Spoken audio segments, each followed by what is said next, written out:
NASCAR's promise of a Game 7 moment delivered at Phoenix.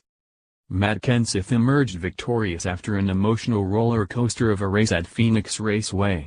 Photo by LAT PHOTOGRAPHIC. There has never been a better Game 7. Well, NASCAR doesn't exactly have Game 7s and they don't technically play anything, but the Can-Am 500 at Phoenix Raceway was exactly what the sanctioning body had in mind when it first introduced the elimination playoff format on the eve of the 2014 season. The penultimate race of 2017 was a roller coaster of emotions that over-delivered on every hearty expectation placed on it over the course of the weekend. It was one of those events that you could name number 39. Help but feel like you were having an out-of-body experience over.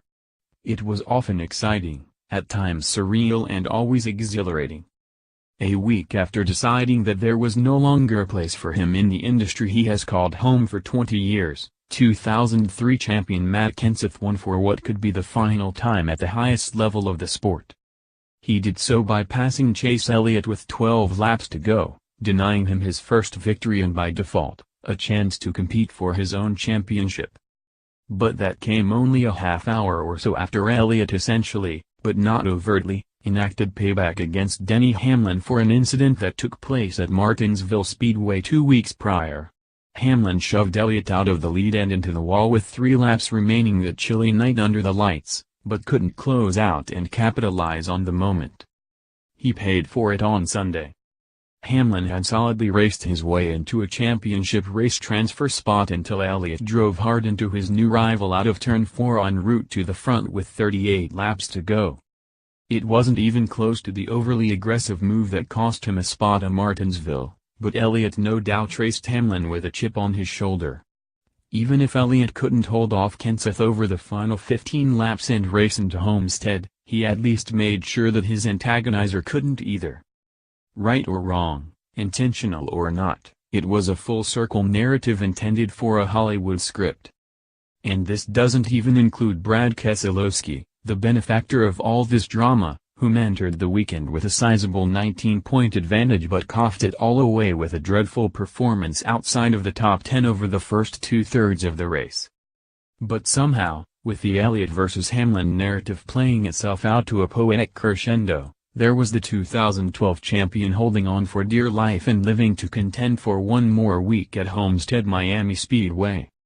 He joins 2014 champion Kevin Harvick, 2015 champion Kyle Busch and winningest driver of the 2017 season in the form of Martin Truex Jr. for a star-studded date with stock car destiny. And for Kenseth, he reminded the world just how unjust it is that he doesn't number 39. Have an offer for a competitive ride next season. He is one of the sport and number 39's all-time greats, and this should make every team owner and manufacturer reevaluate their business models this winter. All told, there may have been better overall races in recent memory, but given the personalities involved and everything at stake, this was as compelling as anything NASCAR has ever sanctioned. And this again is to the credit of NASCAR itself for creating a format that lends itself to the big moment. Many of us criticized Brian France back in 2014 for his verb use of the Game 7 moment, declaring that Game 7s are only memorable because they're naturally occurring and are a rarity. But the decision-makers in Daytona and Charlotte never wavered, continued tweaking the format with the addition of stages and playoff points. The final product on Sunday was the most entertaining NASCAR race in a long time. The Can-Am 500 had a little bit of everything: triumph, defeat, payback and exaltation. It was NASCAR's version of a Game 7 and it delivered on everything it promised. Onward to Homestead. By Matt Weaver. Racing, NASCAR Cup, Monster Energy NASCAR Cup, NASCAR.